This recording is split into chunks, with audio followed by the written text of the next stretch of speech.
Ao mesmo tempo em que o mundo diz assim, seja você mesmo. O cristianismo diz assim, seja Jesus. Seja Jesus. O cristão não diz assim, eu nasci desta forma, este é o meu jeito de ser. O cristão diz, o meu jeito de ser, eu deixei de lado. E eu quero ser do jeito de Jesus. Porque as pessoas ficam olhando para você e dizem, interessante, ele disse que é seguidor de Jesus e está dizendo, não olhe para mim, olhe para Jesus. Mas olhar para Jesus como? Como é que as pessoas podem olhar para Jesus? Unicamente através dos rostos de Jesus na terra, das mãos de Jesus na terra. E o rosto de Jesus na terra tem que ser o seu. O sorriso de Jesus na terra tem que ser o seu. As mãos que praticam caridade na terra, as mãos de Jesus caridosas, têm que ser as suas e as minhas.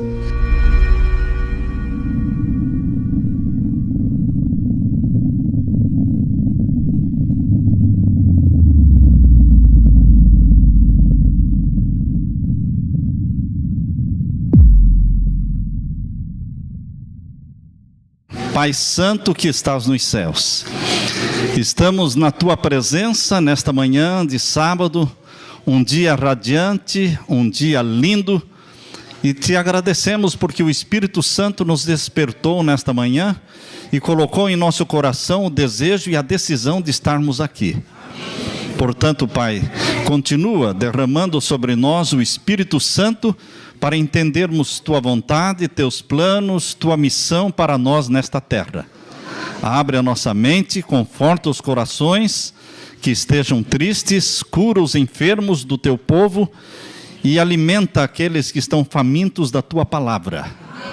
Que realmente se cumpra em nossa vida, neste momento, a Tua bênção. Pelos méritos de Jesus pedimos. Amém. Amém, Senhor. Queridos, no mundo em que vivemos, o que mais se valoriza é a autenticidade. Pessoas autênticas, pessoas que são o que são e que mostram o que são.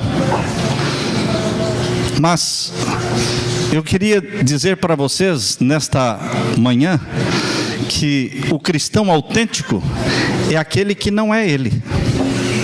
Cristão autêntico é aquele que não deixa aparecer aquilo que é ele. Cristão autêntico é aquele que não fala como sendo ele mesmo. O cristão autêntico é aquele que é Jesus. Ao mesmo tempo em que o mundo diz assim, seja você mesmo. O cristianismo diz assim, seja Jesus. Seja Jesus. O cristão não diz assim, eu nasci desta forma, este é o meu jeito de ser. O cristão diz, o meu jeito de ser, eu deixei de lado.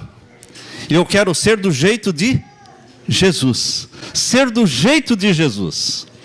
Falar da forma em que Jesus falou. Amar as pessoas da forma como Jesus amou. Tratar as pessoas da forma como Jesus tratou. Portanto, meu querido, Deus não quer que você seja autêntico. Deus quer que você seja um cristão autêntico. E o cristão autêntico é aquele que deixa de ser o si mesmo, o eu mesmo, e passa a ser Jesus.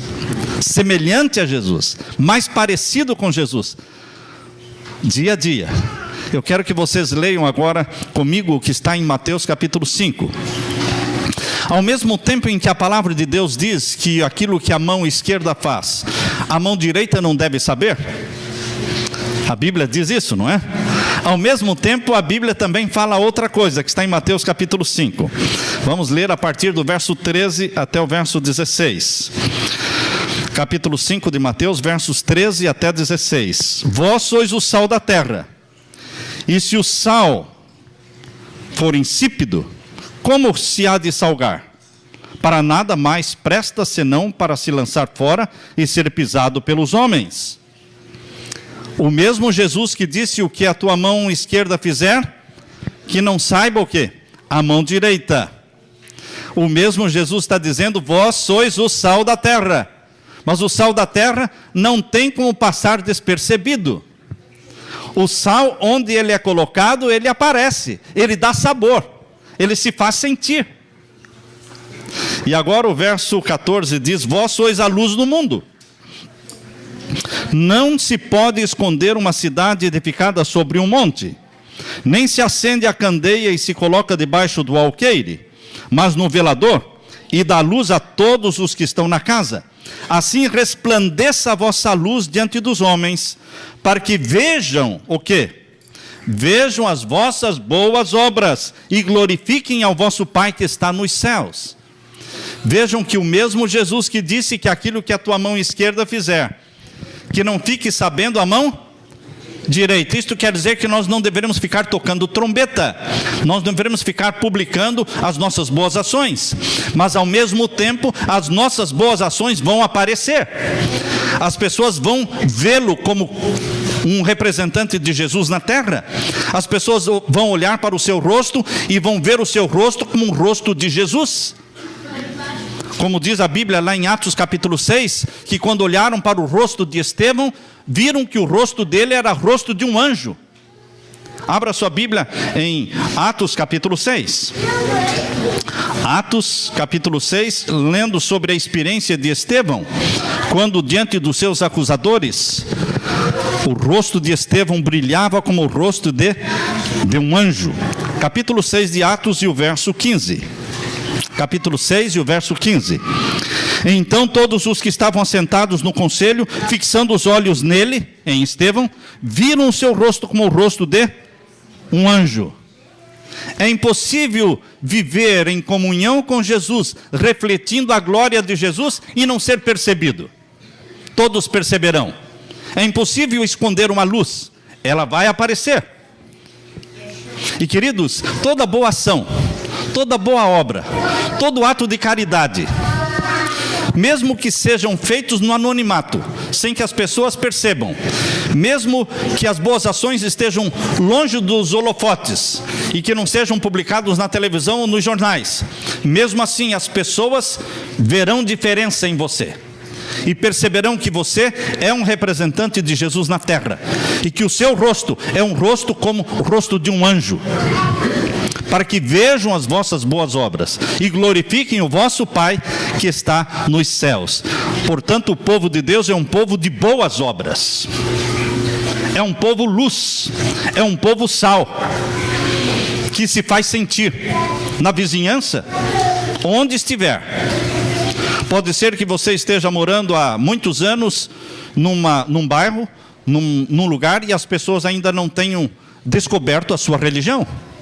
Como disse uma vez um ancião, ele disse assim: eu morei tantos anos naquela cidade e não descobriram que eu era adventista.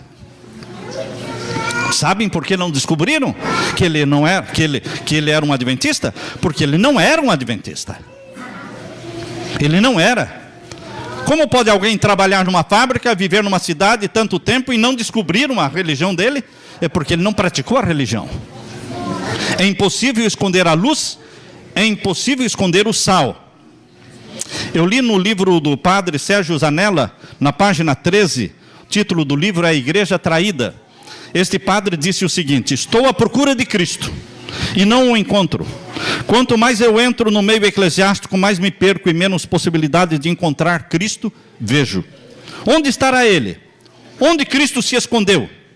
Se alguém o encontrou, venha depressa me avisar, não com a boca, nem com as palavras, mas com a vida e as suas manifestações. Eu também quero encontrá-lo e levá-lo aos homens e à humanidade.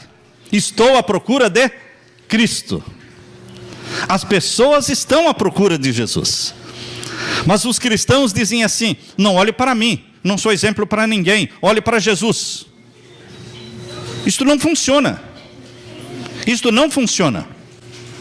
Porque as pessoas ficam olhando para você e dizem: interessante, ele disse que é seguidor de Jesus e está dizendo: não olhe para mim, olhe para Jesus. Mas olhar para Jesus como?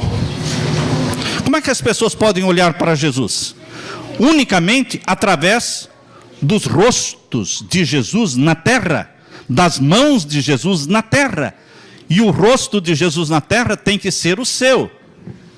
O sorriso de Jesus na terra tem que ser o seu. As mãos que praticam caridade na terra, as mãos de Jesus caridosas, têm que ser as suas e as minhas. Portanto, meus queridos, nós, os filhos e filhas de Deus, precisamos ser homens e mulheres cheios de boas obras, abundantes em boas obras, para que estas boas obras tragam glória para o nosso Pai Celestial. O cristão não pode viver no anonimato. Se há uma coisa que não combina, é cristianismo com anonimato. Jesus disse que o sal tempera e a luz ilumina. Na antiguidade, o sal, lá no tempo antigo, o sal era muito precioso. Na velha Itália, o operário era pago com sal. Era muito valioso. Daí vem a palavra salário. Mas o sal só tem valor quando ele sai do saleiro. O saleiro hoje é a igreja. Os cristãos gostam de comunidade cristã. Os cristãos gostam de morar perto de outros cristãos. Por isso que ao redor dos nossos colégios, geralmente se forma uma grande comunidade adventista, com dezenas de pastores ali, com milhares de cristãos adventistas, com igrejas enormes. Mas, queridos, é um grande saleiro. Mas o valor do sal é fora do saleiro.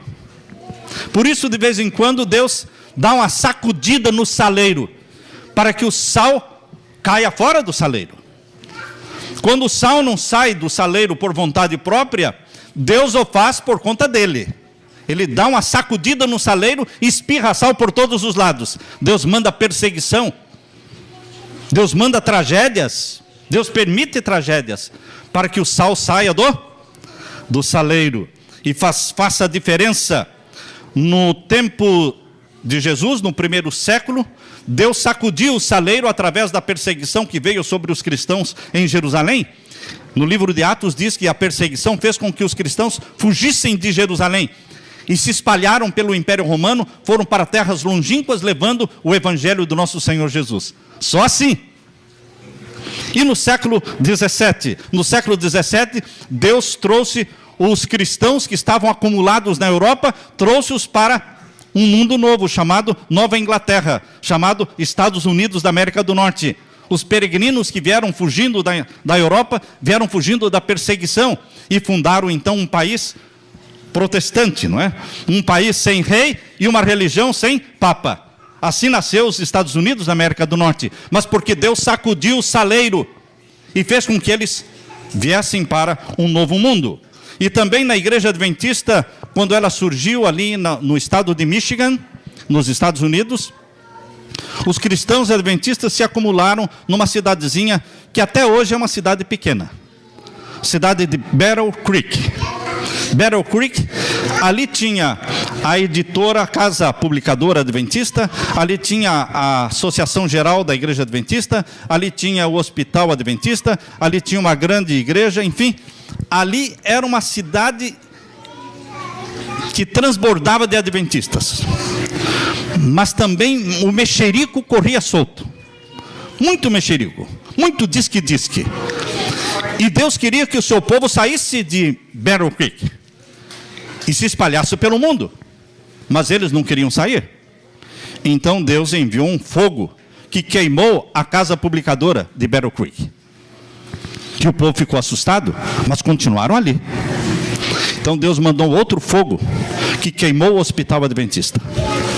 E interessante que os bombeiros da cidade de Battle Creek diziam: o fogo dos adventistas é diferente, porque ele não apaga. O fogo é diferente, porque não apaga.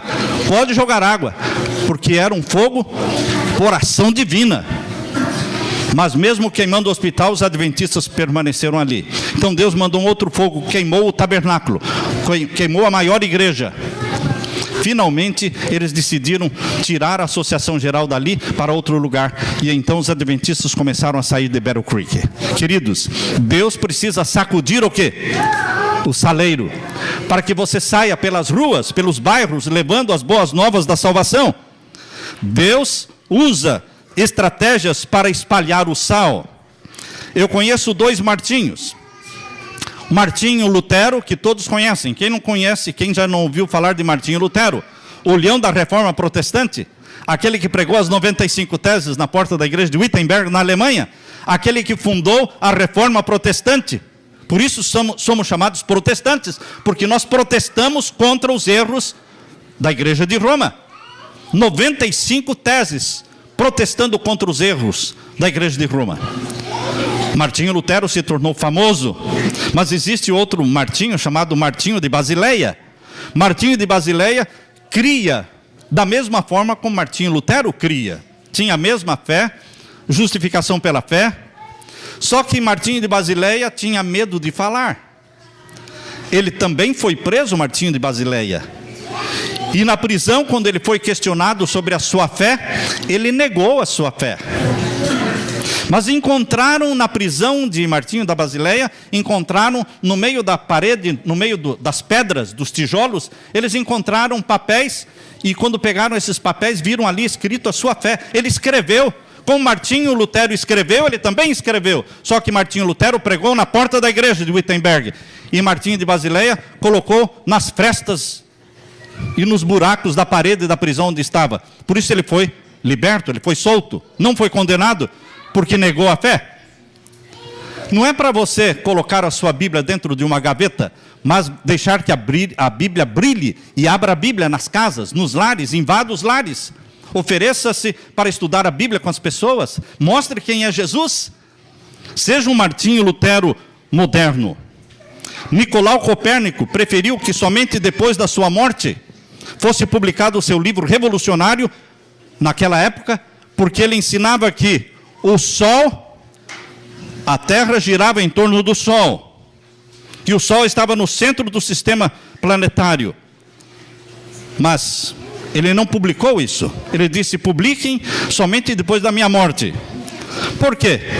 Para não ser perseguido? Para não ser morto? Mas um outro homem chamado Galileu cria da mesma forma que Nicolau Copérnico. Mas Galileu agiu diferente. Colocando em risco a sua própria cabeça, ele defendeu a ideia de que a Terra girava em torno do Sol. Isso era estranho para aquele tempo.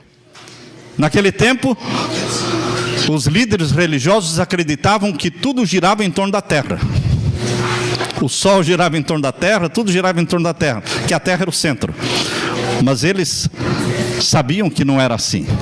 E Galileu teve a coragem de dizer que não era assim. E publicou e falou. O que aconteceu? Foi condenado pela Inquisição Romana. Mas ele falou. Queridos, como é que nós vivemos como cristãos no mundo? Nós vivemos nos defendendo, nos protegendo, para ficar bem com todo mundo, para não ser perseguido, para não ser acusado, para não ser preso. Nós fazemos concessões aqui, concessões ali, e então vamos nos descaracterizando, perdendo a nossa identidade cristã, nos tornando semelhante aos demais para não chamar atenção. Se eu for me vestir como um cristão, vou chamar atenção, as pessoas vão ver que eu sou cristão, não é? Mas é para saber que você é cristão. De que adianta guardarmos nossa fé só para nós mesmos? Seremos de nenhuma utilidade para o mundo se formos cristãos do mundo, iguais às religiões do mundo, iguais aos ateus do mundo. Eles não verão nenhuma vantagem do cristianismo sobre a mundanidade. Os mundanos ficam olhando, os pagãos ficam olhando para os cristãos, procurando descobrir quais as vantagens do cristianismo. Será que existem vantagens no cristianismo? Será que existem vantagens no adventismo? Em ser um adventista do sétimo dia, existem vantagens ou não existem vantagens? Por quê? Malcolm Reed, um jornalista inglês que se converteu a Jesus, escreveu assim: o cristianismo não é uma visão estatística da vida. O cristianismo é a maior religião do mundo. E esse é um grande problema para nós que pertencemos à maior religião do mundo, porque é a religião mais mal vista no mundo. Porque as nações que se dizem cristãs são as piores do mundo. Lendo as estatísticas, você percebe que as nações que mais têm divórcio, lares destruídos, são as nações que se dizem cristãs. São os que mais fumam, os que mais bebem, os que mais se prostituem, os que mais se divorciam. Enfim, que tipo de influência esse cristianismo está exercendo sobre nações árabes? Nações árabes, nações como a Índia, que praticam o hinduísmo, nações como a China, que praticam o budismo. Que tipo de influência o cristianismo está exercendo sobre eles? Uma influência péssima, negativa. Eles dizem: eu não quero esta religião. Eu não quero que esta religião entre na minha vida, porque eu vou me divorciar da minha esposa, porque a minha esposa não vai ser mais submissa a mim, ou porque os meus filhos vão se tornar desobedientes a mim, vão deixar de respeitar aos pais. As nações cristãs são conhecidas no mundo como nações violentas, que se intrometem nas nações vizinhas e matam. Porque os Estados Unidos aparecem no mundo como uma nação cristã, mas invadiu o Iraque, invadiu o Afeganistão e fica invadindo e matando em nome da liberdade. E para esses povos não cristãos, isso é cristianismo. Os filmes de Hollywood não são feitos pela igreja, mas são feitos por uma nação cristã. E as nações não cristãs, quando vêm os filmes de Hollywood, que só fala de feitiçaria, de bruxaria, de promiscuidade, de pornografia, eles pensam que nações cristãs são assim. Esta é a propaganda. Portanto, meus queridos, nós como cristãos precisamos mostrar para o mundo as vantagens do cristianismo. O cristianismo é a maior religião do mundo, mas este é um problema. Porque se você andasse por uma rua que estivesse cheia de diamantes, seria bom você desconfiar daqueles diamantes, porque diamantes não estão assim, não é? Jogados pela rua toda, não. Quando você anda pelas ruas de São Paulo, essas grandes cidades, você está tropeçando em cristãos. Os cristãos estão se batendo um no outro, cheio de cristãos. Mas será que cristão genuíno e verdadeiro existe tanto assim em abundância? Não. Cristão verdadeiro é raro. É raro no mundo, é raro na igreja. Você pode ver a igreja lotada num sábado de manhã, mas não são todos cristãos verdadeiros? Todos querem o céu? Mas quem está disposto a pagar o preço do céu? A viver o estilo de vida que o céu quer? Quantos? Mateus capítulo 7, irmãos. Vamos ler a palavra de Deus, Mateus capítulo 7, verso 13 e 14. Mateus capítulo 7, e o verso 13 e 14. Abra sua Bíblia.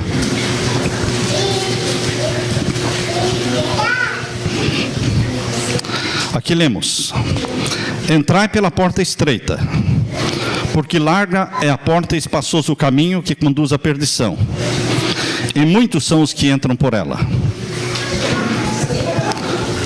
A religião do caminho largo anda pelo caminho largo. São milhões, são milhões. São muitos os que andam pelo caminho largo. Geralmente nós pensamos no caminho largo, o caminho do mundo. E o caminho estreito é o caminho da igreja. Você já parou para pensar que dentro da igreja tem dois caminhos? Quem aqui já parou para pensar que dentro da igreja existem dois caminhos? O caminho estreito e o caminho largo dentro da igreja. Dentro da igreja, aqueles que vivem o cristianismo e aqueles que fazem de conta que estão vivendo o cristianismo. Aqueles que são cristãos 7 dias na semana e aqueles que são cristãos só no 7º dia da semana. Queridos, aqui diz o verso 14 agora, capítulo 7 e o verso 14. Porque estreita é a porta e apertado o caminho que leva à vida, e poucos há que a encontrem. E o verso 16: por seus frutos os conhecereis. Porventura colhem-se uvas dos espinheiros ou figos dos abrolhos? Assim toda árvore boa produz bons frutos, e toda árvore má produz frutos maus. Que tipo de ações aparecem na nossa vida durante a semana, dentro da nossa casa? Que tipos de filmes estão na nossa televisão? Ou novelas? Que tipo de novela? Eu diria, nenhuma novela, não é? Nenhuma. Hollywood não faz filmes para cristãos. Hollywood não produz filmes para levar pessoas para o céu. Não, queridos. Há muitos cristãos lendo bruxaria e assistindo filmes de bruxaria. Harry Potter e outros filmes. Queridos, que tipo de cristianismo é o nosso? Cristianismo do caminho largo ou cristianismo do caminho estreito? Você está com a maioria da igreja ou você está com a minoria da igreja? A maioria da igreja vai perseguir a minoria da igreja. Você já parou para pensar que a perseguição não é um mundo perseguindo a igreja? Você já parou para pensar que a perseguição é a igreja perseguindo a igreja? Será, pastor? É óbvio. É óbvio. Satanás não precisa que o mundo persiga a igreja. Satanás usa aqueles que são dele dentro da igreja para perseguir aqueles que são de Jesus dentro da igreja. Foram os judeus que perseguiram os judeus cristãos. Roma usou os judeus para perseguirem cristãos. Roma vai usar adventistas para perseguirem adventistas. Vocês já leram um livro, O Grande Conflito, onde Ellen White fala que pessoas que se assentavam conosco, eram membros, cantavam conosco os mesmos hinos, se tornarão nossos piores inimigos. Se tornarão os nossos piores inimigos. Que tipo de cristianismo é o que nós vivemos em nossa igreja? O do caminho largo? Não, eu estou com a maioria. Então você está errado. A maioria do mundo é errada, a maioria da igreja é errada, a maioria sempre esteve errada. Porque o caminho estreito não cabe à maioria, o caminho estreito é caminho, não é? Apertado. São poucos os que andam por ele. Hoje a igreja fala muito em reavivamento e reforma, não é? Esta é a bandeira que o presidente da Associação Geral, pastor Ted Wilson, está levantando. Reavivamento e reforma. Mas será que nós estamos buscando realmente o reavivamento e a reforma? O padre Zanella dizia: estou à procura de Jesus e não o encontro. Se você o encontrou, venha depressa me avisar. Mas não venha falar com a boca, nem com palavras, mas venha me falar com a vida e as suas manifestações. Podemos mostrar Jesus na nossa vida? Para o nosso marido, para a nossa esposa? Será que os nossos filhos veem Jesus em nós? Hinduísmo, islamismo, budismo são religiões fortes, e observam o cristianismo. Qual a diferença? Qual a diferença? Eu li sobre a China. Diz que a China até a década de 40, quando o comunismo dominou a China, até ali existiam em torno de 100 mil cristãos na China. Não existia o comunismo lá, mas existiam somente em torno de 100 mil cristãos na China, na década de 40. Depois que o comunismo entrou e que as portas se fecharam, e as Bíblias não podiam entrar, e os missionários tiveram que abandonar, e agora os países cristãos não exerciam nenhuma influência mais sobre a China. Foi a salvação da China. Porque quando a influência dos países cristãos acabou, o cristianismo cresceu. Quando a China abriu as portas, agora recentemente, quando a China abriu as portas e os missionários voltaram a ir para a China, descobriram que nesse período em que o comunismo fechou a China e que o cristianismo dos países capitalistas não exerceu influência sobre a China, o cristianismo cresceu de 100 mil para mais de 1 milhão. Para mais de 1 milhão. Queridos, lá na China nós temos hoje o cristianismo puro e verdadeiro. Puro e verdadeiro.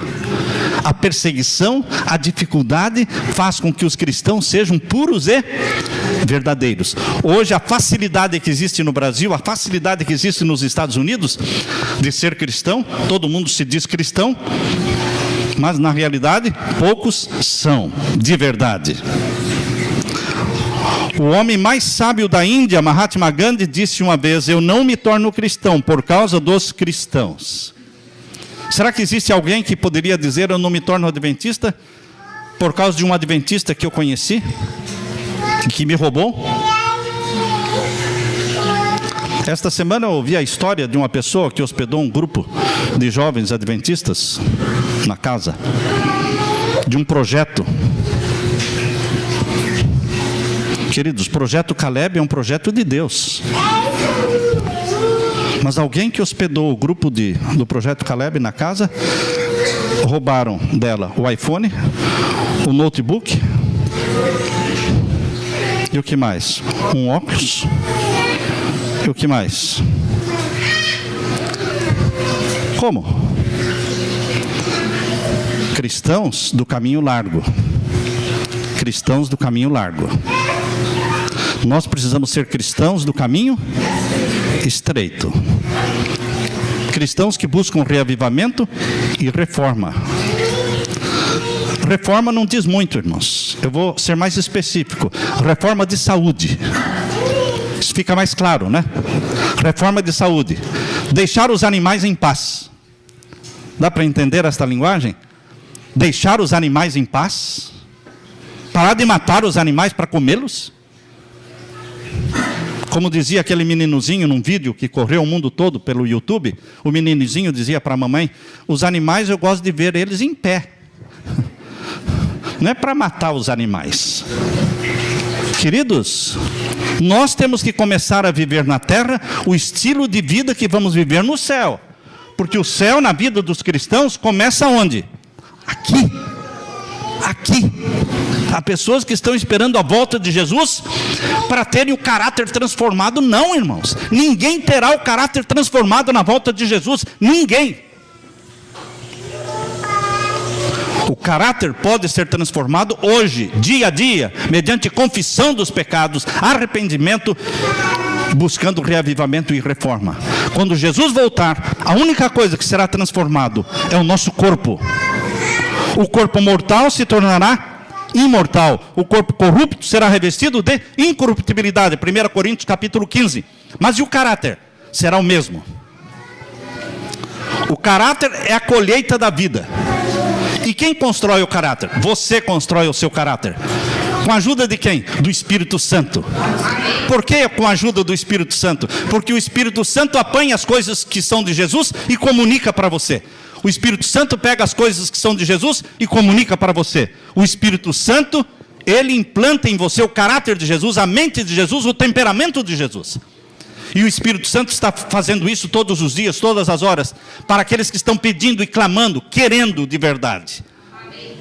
Mas quem estiver esperando a volta de Jesus para ser transformado, vai ter uma grande decepção, queridos. Quais as vantagens da nossa religião sobre o mundanismo? Quais as vantagens? Se frequentamos os mesmos restaurantes, as mesmas churrascarias, as mesmas lanchonetes, bebemos o mesmo café que todo mundo bebe, tomamos a mesma Coca-Cola que todo mundo toma. Ah, pastor, ainda bem que eu não tomo Coca-Cola, eu só tomo Pepsi-Cola. Comemos os mesmos sanduíches que todo mundo come. E assistimos os mesmos filmes. Frequentamos, vamos lá na mesma locadora de vídeo que todo mundo vai. E achamos que somos diferentes? Não. Somos iguais ao mundo. Só temos o nome de Cristo. Mas negamos a Jesus na nossa vida, no nosso estilo de vida. Ser cristão é ser como Cristo. É deixar de ser eu para ser como Cristo. Quantas vezes eu tenho repetido para as pessoas que dizem assim: pastor, mas esse é o meu jeito, eu nasci assim, eu sou meio impulsivo, sou impaciente, eu digo: oh, minha irmã, meu irmão, deixe de falar este é o meu jeito e comece a clamar: transforma-me, querido Espírito Santo, para ser do jeito de Jesus. É o jeito de Jesus que eu tenho que perseguir, clamar e buscar. Pare de falar: eu sou desse jeito. Não é o jeito de Jesus tratar as pessoas? Como podemos evangelizar as pessoas e atraí-las para Jesus se perdemos as características de um povo escolhido, de uma nação santa? Vamos abrir a palavra de Deus na primeira carta de Pedro, capítulo 2, verso 9. Primeira carta de Pedro, capítulo 2 e o verso 9. 1 Pedro, capítulo 2 e o verso 9. Aqui nós lemos. Todos acharam? Amém. Primeira carta de Pedro, capítulo 2, verso 9. Mas vós sois o quê? Geração eleita. Então viva como geração eleita. O que mais somos? Sacerdócio real. Não é só o pastor que é um sacerdote. Você é um sacerdote. Viva como um líder religioso, como um sacerdote de Deus. O que mais? Vós sois a nação santa. Temos que viver vida santa. Por que não clamamos a Jesus todas as manhãs? Dá-me da tua santidade, Senhor. Eu gosto de repetir isso: Senhor, em tua palavra o Senhor falou: sede santos, porque eu sou santo. Mas eu não posso ser santo de mim mesmo, Senhor. Então dá-me da tua santidade. Dá-me da tua santidade, porque eu quero ser santo. Mas só o Senhor pode me dar da tua santidade. E se você clama todos os dias, todas as horas durante o dia, você acaba virando santo. Santo. E as pessoas vão falar: esse aí quer ser santo. Você já ouviu pessoas na igreja falando: o fulano quer ser santo. Lógico. Lógico que eu quero ser santo. Em Jesus. Amém. Santo em Jesus. Todo homem, toda mulher que clama e busca santidade, aos olhos de Deus eles são santos. Ainda com defeitos pecaminosos, com defeitos de caráter, sim, mas aos olhos de Deus já são o quê? Santos, porque a santidade de Deus reveste você. É um processo de transformação diária, a santificação. Mas quem está no processo já é considerado por Deus santo. Não importa se você está no primeiro degrau da escada da santificação, ou se você está no 10º degrau da escada da santificação. Não importa em que degrau, não importa em que nível você esteja, você aos olhos de Deus é santo. Você é santa, porque você está no processo.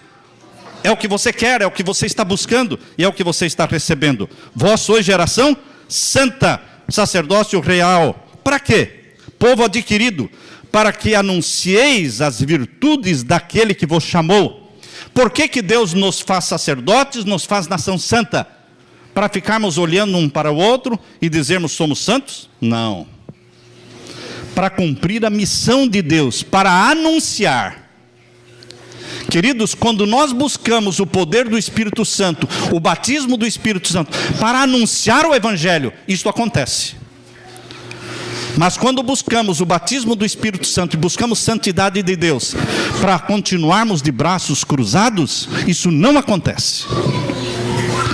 Deus só comunica poder, Deus só comunica santidade, Deus só dá o batismo do Espírito Santo para que você cumpra a missão que Ele deu. Qual é a missão? Vamos ler aqui. Estamos lendo 1 Pedro 2,9.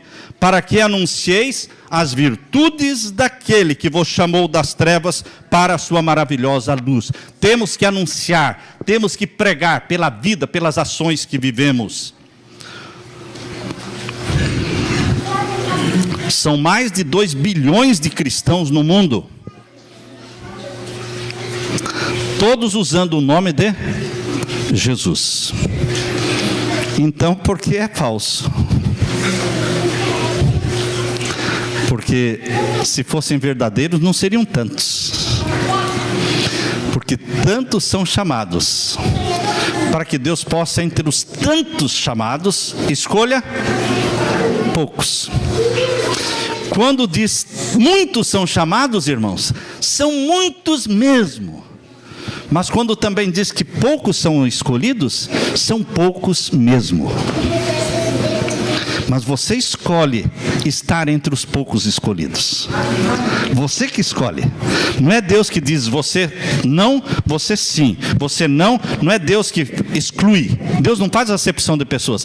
É você que se exclui, vivendo um cristianismo de caminho largo. O cristianismo que todo mundo pratica, esse mesmo vai excluindo você. Estão as pessoas vendo Jesus estampado no nosso rosto? O cristianismo é mais do que um código de crenças. O cristianismo é uma vida que representa Jesus aqui e agora. Uma vida que representa. No livro Obreiros Evangélicos, página 29, Obreiros Evangélicos, página 29, diz assim: o mundo necessita ver nos cristãos uma evidência do poder do cristianismo. As pessoas observam. Quando você está no mercado, enchendo o seu carrinho de alimentos, as pessoas observam. A pessoa que está lá no caixa e você está pagando, não é, a sua compra, a pessoa observa, não é? Quanto açúcar você compra, né? Alguém perguntou: escuta, a senhora vai abrir uma fábrica de doce, né? Porque tem gente que compra açúcar, compra já de 5 quilos, né? Sabe quantos sacos de açúcar você deveria comprar por mês? Nenhum. Você não precisa de açúcar. E óleo? Quantos litros de óleo você tem que comprar por dia, por mês? Muito pouquinho, irmãos. Muito pouquinho. Nosso cristianismo está na compra que fazemos, está naquilo que enche a nossa geladeira, está naquilo que nós colocamos lá no guarda-roupa, nossas vestimentas. Nosso cristianismo está na forma como usamos a internet, na forma como usamos a televisão, na forma como tratamos nossos empregados. O cristianismo, ele aparece nessas coisinhas pequenas. Tem que aparecer, para que o mundo veja as vossas boas obras e glorifiquem o Pai que está nos céus. No livro Desejado de Todas as Nações, página 615. Esse é um texto que está lá no Desejado de Todas as Nações, que deveria ser gravado na nossa mente. Diz assim, página 615: Cristo pousa para ser retratado em cada discípulo. Cristo pousa na sua frente e você tem que tomar tempo para ficar olhando para Ele. Você não pode olhar apressadamente para Jesus. Você tem que tomar tempo para olhar demoradamente para Jesus e assimilar o olhar dele, as qualidades dele. O fruto do Espírito Santo é o caráter de Jesus. Deus me ajudou a entender isso. Quando eu oro a Deus, eu oro: Senhor, dá-me o fruto do Espírito Santo, que são os traços de caráter de Jesus. O amor é um traço do caráter de Jesus. Paz é outro traço de caráter de Jesus. Longanimidade, fidelidade, fé, mansidão, domínio próprio são outros traços de caráter de Jesus. O Espírito Santo dá quando pede. Quando você pede, o Espírito Santo comunica. E nós temos que pedir isso todos os dias. Aonde quer que formos, diz Desejado de Todas as Nações, página 108. Aonde quer que formos, devemos levar Jesus conosco. Aonde quer que formos, e revelar aos outros quão precioso é o nosso Salvador. Leve Jesus com você, aonde você for, e revele aos outros quão precioso é Jesus. Eu tenho aqui vários textos do livro Desejado de Todas as Nações. Por quê? É o melhor livro para você mergulhar e beber do caráter de Jesus. É o melhor livro para você assimilar o caráter de Jesus. É o Desejado de Todas as Nações. Você começa a ler e você não vê o tempo passando, e você começa a assimilar aqueles traços de caráter de Jesus. Deus tem conservado fora da igreja milhões de pessoas, porque a igreja não está preparada para receber essas pessoas. Você já viu pessoas sinceras na igreja católica, nas igrejas evangélicas, quadrangular, batista, Assembleia de Deus? Pessoas sinceras? Tem, milhões delas. E Deus vai deixá-las lá, até que a igreja esteja pronta para recebê-los, para que eles não se escandalizem. Deus não quer que as pessoas venham para a igreja adventista enquanto ela está cheia de mornos e de joio, porque as pessoas orariam menos aqui. Lá ela vai à igreja todos os dias, todas as noites tem culto, e de repente vem para cá só quarta, sábado e domingo, e de repente começa a vir só no sábado, e a pessoa diz: o que é que eu estou fazendo? Lá eu ia todas as noites, aqui eu só venho uma vez por semana. Eu não estou avançando, eu estou o quê? Regredindo? Então, queridos, Deus está conservando fora muita gente sincera, até que a igreja seja purificada pela reforma e pelo reavivamento, para que Deus traga este povão, essa multidão que está fora, e haja um só rebanho e um só pastor. Um só rebanho e um só pastor. Um cristão indiano viajou pelo mundo e ele viu lá o túmulo de Maomé com diamantes e pedras preciosas, e disseram para ele: aqui dentro se encontram os ossos de Maomé. Aí ele viajou o mundo e viu o túmulo de Napoleão, e ali disseram para ele: aqui se encontram os restos mortais de Napoleão Bonaparte.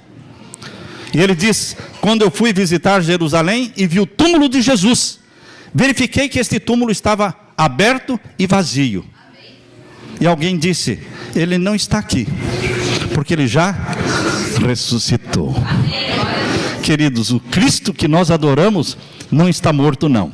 Ele vive no céu, mas ele vive na sua vida. Ele vive na minha vida. E vamos parar de falar: não olhe para mim, não sou exemplo para ninguém, olhe para Jesus. É para você mesmo que as pessoas vão olhar. Quer queira, quer não queira, é para você que as pessoas vão olhar, porque afinal de contas, você carrega o nome de Jesus. E se carregamos o nome de Jesus, temos que carregar também o caráter de Jesus. O caráter de Jesus. Como é que Paulo falava? Paulo falava para as igrejas: não olhem para mim, não imitem meu exemplo, olhem para Jesus. Vocês já leram as cartas de Paulo? Como é que Paulo fala? Sejam meus imitadores, como eu sou de Cristo. Que coragem, né, irmãos? Coragem de alguém que andava com Jesus. Vivo não mais eu, mas Cristo vive em mim. Jesus é o Deus vivo, porque vive na vida dos seus seguidores. No livro Caminho a Cristo, página 67. Esse é outro livrinho que dá para você ler uma dezena de vezes, porque ele é pequenininho.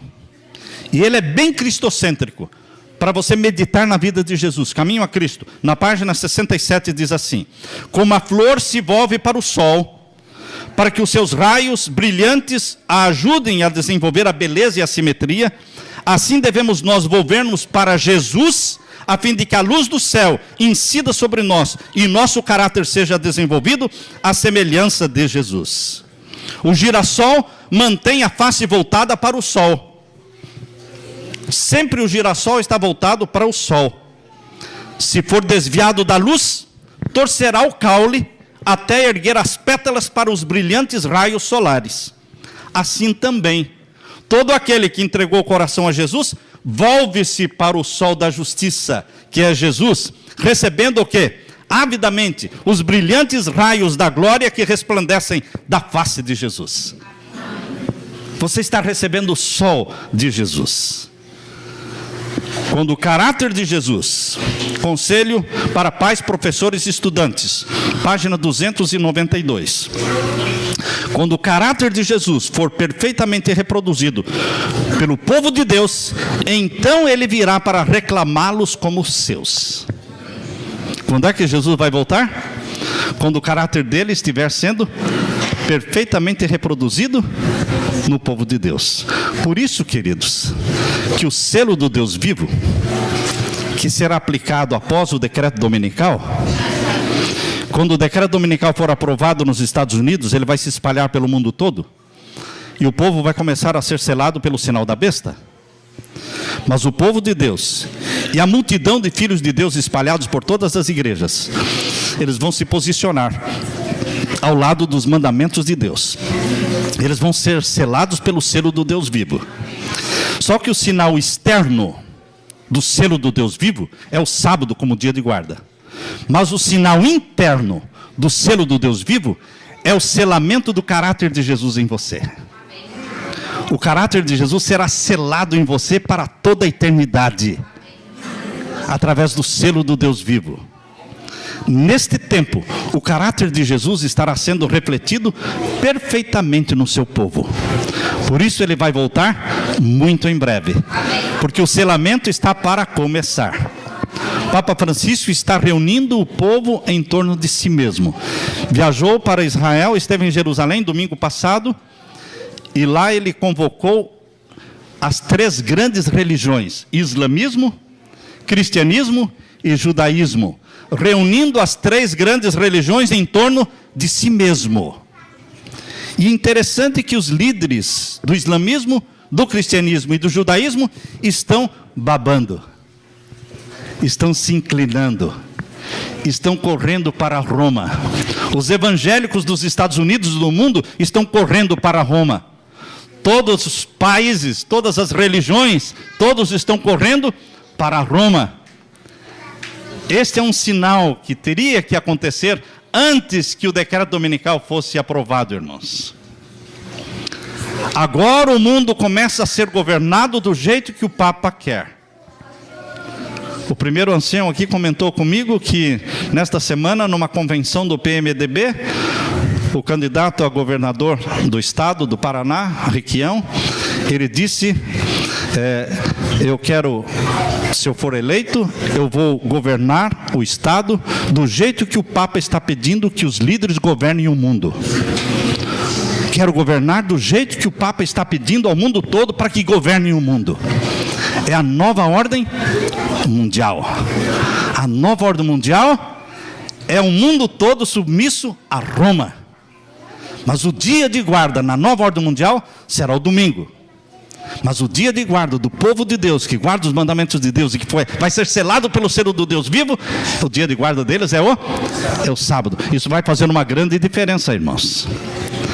O sal vai aparecer, a luz vai aparecer, não tem como esconder. Este é um sinal que mostra. Agora nesta semana, no dia 28 de maio, foi assinado pelo presidente da Rússia, Putin, o tratado que forma a nação número 5. São 10 supernações que vão se formar no mundo todo. Quando Jesus voltar, existirão 10 supernações. Quando a pedra descer do céu e atingir os pés da estátua, quantos dedos estarão ali? 10 dedos, representando as 10 nações mundiais. E elas estão se formando. Dia 28 agora, antes de ontem, se formou a nação número 5, chamada Antiga União Soviética. Em 2008, Lula assinou um tratado formando a nação número 6, que é a Unasul. Em 1993, no tempo do presidente Clinton, os Estados Unidos votou a formação da nação número 1, que é formada pelo Canadá, México e Estados Unidos. Em 1993 ainda foi formada a União Europeia. Todas estas nações já estão formadas. A nação número 7, queridos, lá no norte da África e no Oriente Médio, está em formação há 2 anos. As guerras estão acontecendo, derrubando os governos para estabelecer a nação número 7, que é a nação árabe. Queridos, quando as 10 nações estiverem formadas, eles vão chamar isso de nova ordem mundial. Que dia vão guardar? O domingo. Quem dominará sobre os 10 reinos? O Papa. Todos submissos ao líder mundial, um líder religioso, que terá o apoio e a força do exército americano, para fazer com que todos se dobrem. Na Idade Média, o exército francês fez com que todas as tribos bárbaras se curvassem diante do papado. Mas agora, no tempo do fim, o exército americano será usado para fazer com que todas as nações da terra se curvem diante do papado. Jesus está para voltar. É o fim do fim, meu querido irmão. E é hora de você e eu mostrarmos no rosto o rosto de Jesus. Que as pessoas, ao olharem para você, vejam como aqueles que olharam para o rosto de Estevão, viram o rosto dele resplandecendo como o rosto de um anjo. Deixe o sorriso de Jesus brilhar no seu rosto. Amém, irmãos? Que a graça e a paz de Jesus estejam com vocês. Amém, irmãos? Aleluia.